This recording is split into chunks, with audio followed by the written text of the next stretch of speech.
Assalamualaikum warahmatullahi wabarakatuh. Kami dari kelompok 4 akan mempresentasikan hasil diskusi kami, yaitu modul 4 tentang komponen-komponen karya tulis ilmiah yang beranggotakan 7 orang. Saya sendiri, Ria Herianti sebagai moderator, Merdania, Lia Ramadanti, Lupita Sari, Tia Agustina, Marisa, Ariandi sebagai pemateri. Baiklah, pembahasan pertama yang akan dijelaskan oleh saudari kami Merdania. Kepada Merdania kami persilakan. Terima kasih saudari Ria Herianti. Hal-hal yang perlu diperhatikan dalam menulis karya tulis ilmiah. Yang pertama, persyaratan dasar menulis karya ilmiah. Ada 4 persyaratan dasar yang perlu diperhatikan sebelum mulai menulis. Pertama, keaslian atau originalitas merupakan persyaratan utama dari sebuah artikel ilmiah. Ide atau gagasan yang hendak disampaikan hendaknya merupakan gagasan murni dari hasil pemikiran sendiri dan merupakan sesuatu yang inovatif. Kedua, pengetahuan dasar tentang masalah atau isu.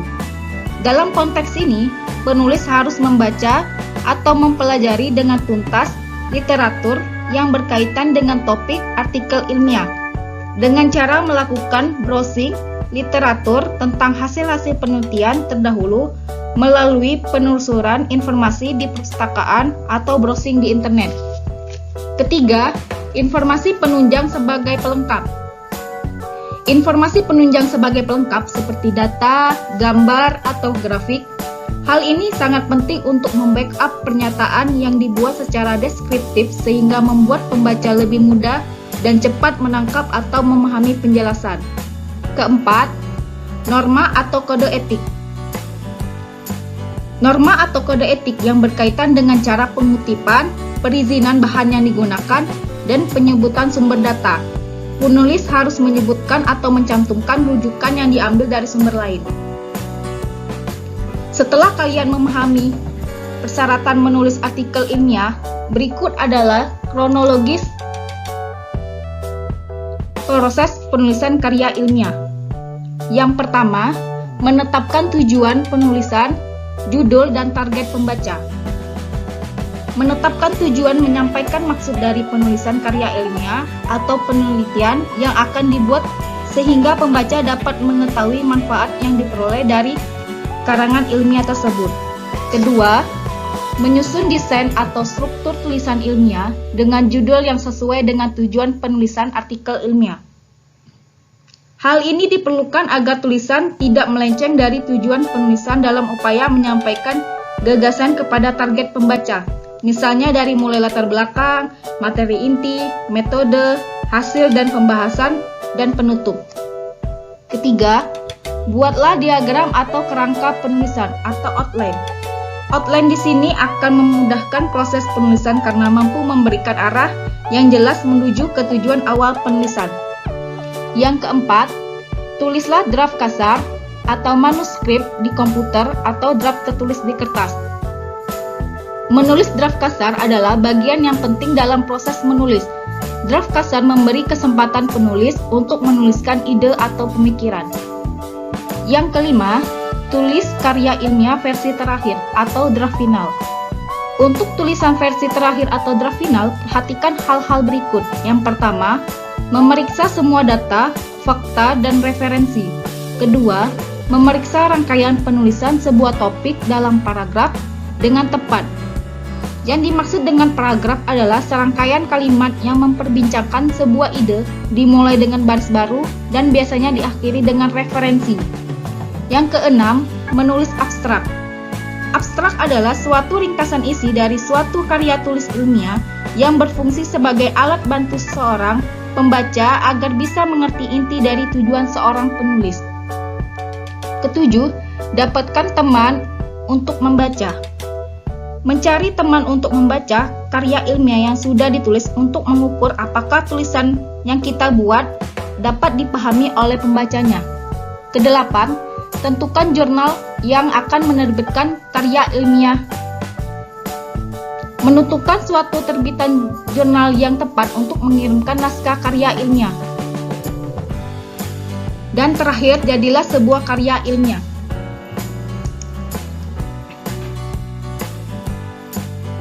Baiklah, pembahasan selanjutnya yaitu akan dijelaskan oleh Saudari Lupita. Kepada Saudari Lupita kami persilakan. Baik, terima kasih. Selanjutnya yaitu jenis-jenis artikel karya ilmiah.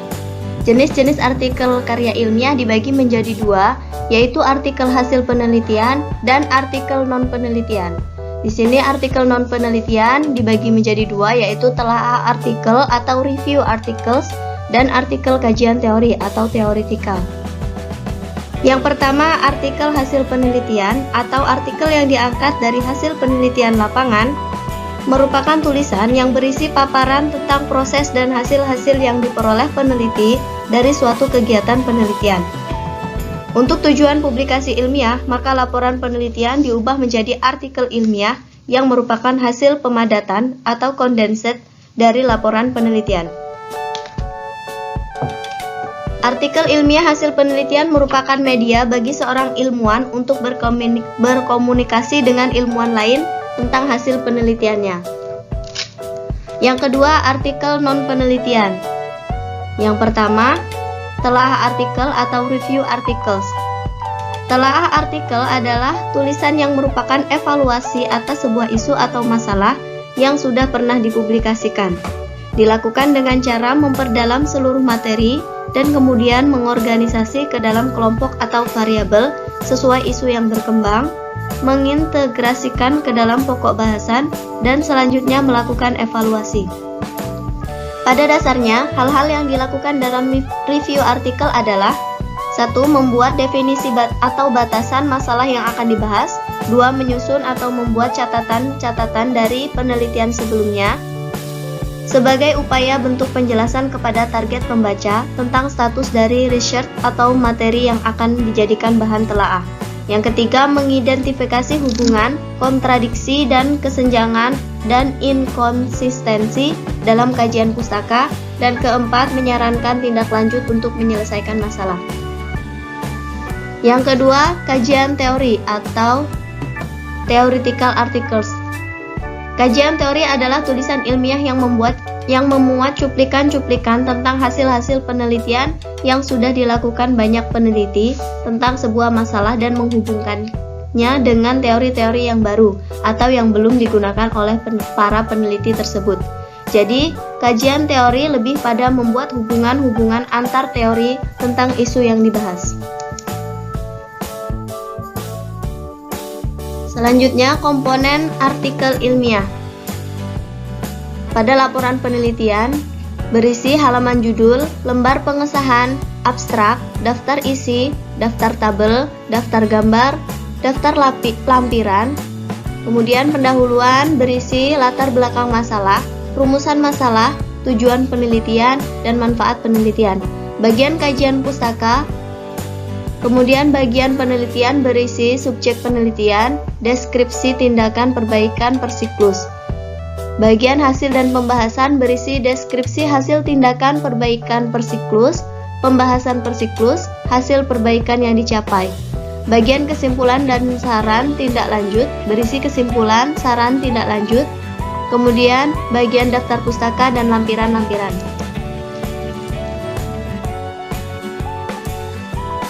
Perbedaan komponen artikel ilmiah, hasil penelitian dan non-hasil penelitian.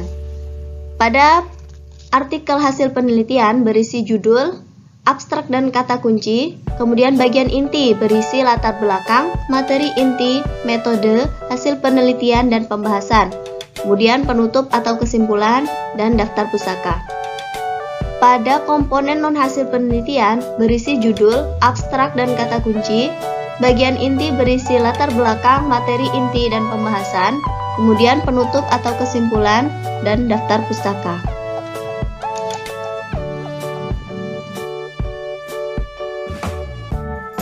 Baiklah, pembahasan selanjutnya yaitu akan dijelaskan oleh saudari kami, yaitu Lia Ramadanti. Kepada Lia Ramadanti kami persilakan.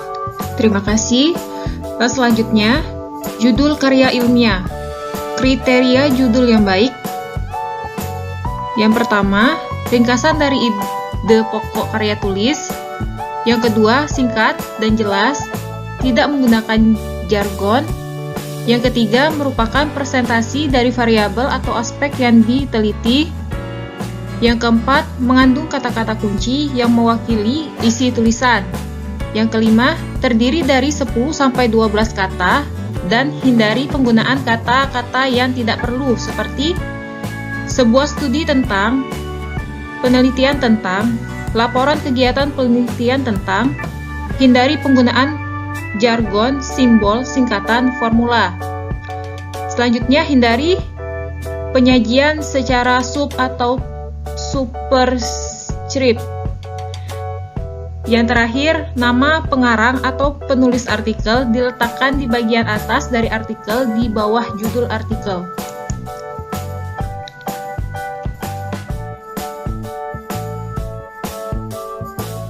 Selanjutnya, abstrak. Kriteria abstrak yang baik. Yang pertama, akurat. Isi abstrak benar mencerminkan tujuan dan isi artikel.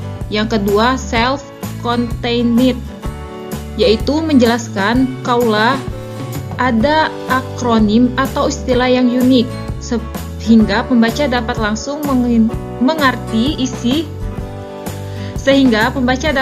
mengerti isi tanpa harus mencari referensi lain.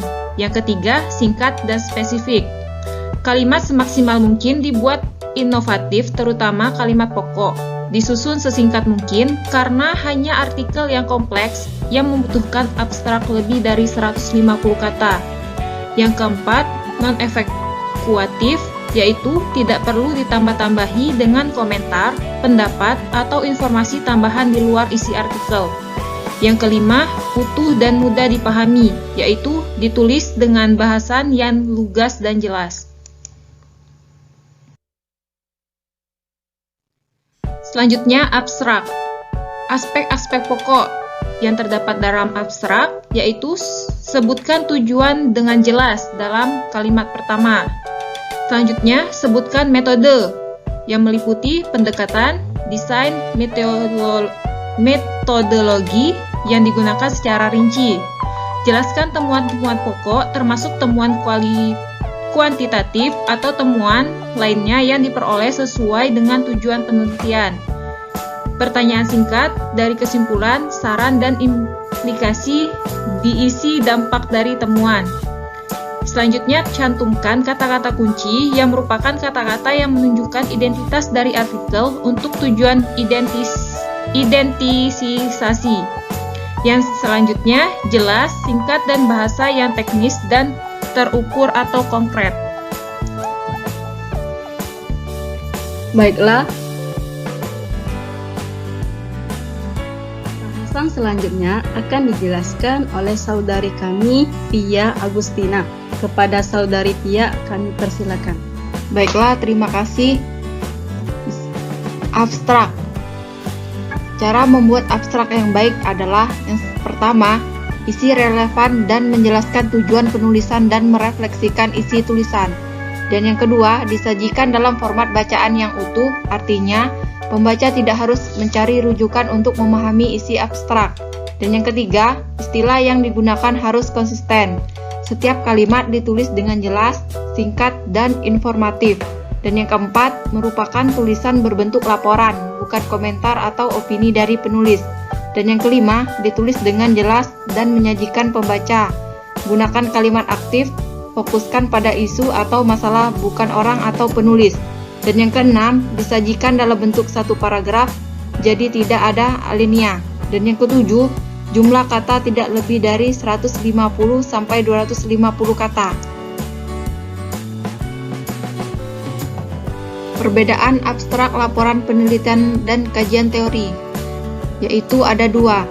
Ada abstrak hasil studi empiris dan abstrak hasil kajian teori.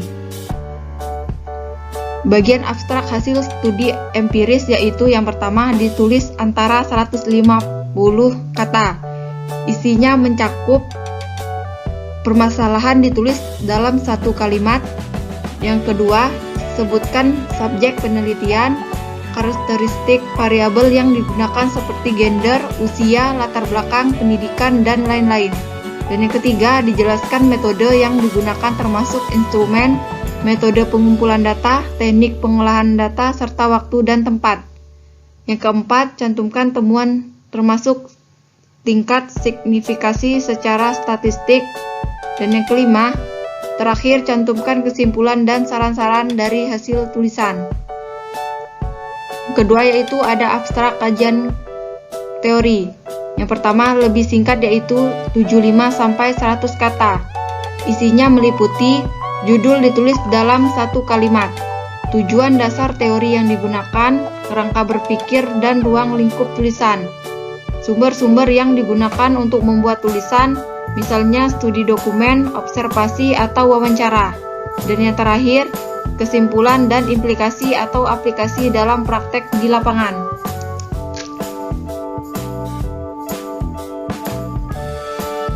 Abstrak. Hindari yang berisikan pertama, menyampaikan informasi tentang latar belakang dengan panjang lebar. Kedua, menggunakan kutipan atau referensi dari sumber pustaka lain di luar artikel.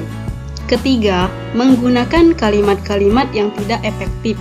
Keempat, menggunakan singkatan atau istilah yang tidak umum. Kelima, mengacu pada karya orang lain. Keenam, menambah informasi yang tidak terdapat dalam karya asli. Ketujuh, mendefinisikan istilah.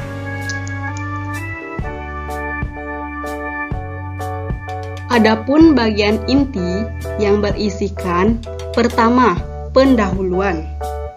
Pendahuluan diawali dengan latar belakang, yaitu menyampaikan kepada pembaca tentang permasalahan yang umum sebagaimana sudah Anda nyatakan dalam laporan penelitian, dan kemudian mengerucut menjadi masalah yang lebih spesifik atau yang Anda pikir cukup menarik untuk dipublikasikan. Hal-hal yang perlu dipertimbangkan sebelum menyusun pendahuluan sebagai berikut. A. Apa permasalahan yang ingin Anda ungkapkan? B. Apakah pertanyaan penelitian atau hipotesis relevan dengan permasalahan yang ingin Anda ungkapkan? C. Apa kaitan tulisan Anda dengan tulisan atau penelitian terdahulu? Teori atau konsep dan metode apa yang relevan untuk mengatasi masalah tersebut? Apakah permasalahan yang ingin Anda ungkapkan relevan dengan pertanyaan penelitian? D. Apa implikasi teoritis terhadap permasalahan yang Anda angkat? Materi inti. Materi inti merupakan bagian yang menyajikan inti permasalahan. Agar lebih sistematis dan memudahkan pembaca memahami tulisan saudara, bagian ini bisa menjadi bagian terpisah atau subjudul.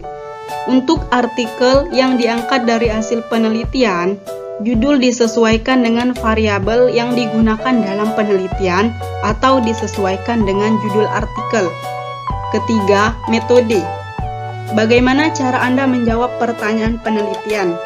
Untuk artikel jurnal hasil penelitian, bagian ini menyajikan deskripsi dan justifikasi yang memungkinkan peneliti lain mengulangi metode yang digunakan. Keempat, hasil dan pembahasan. Bagian ini menjelaskan hasil analisis data yang dilakukan. Dapat dipresentasikan dalam bentuk tabel atau grafik. Tabel dimaksudkan untuk merangkum data, sedangkan grafik ditujukan untuk mengekspresikan ide penulis. Kelima, penutup atau kesimpulan. Dalam bagian ini dijelaskan jumlah temuan-temuan Anda berdasarkan hasil analisis data, menginterpretasikan hasil analisis data, dan menarik kesimpulan. Baiklah, cukup sekian presentasi hasil diskusi kami. Kami ucapkan wassalamualaikum warahmatullahi wabarakatuh.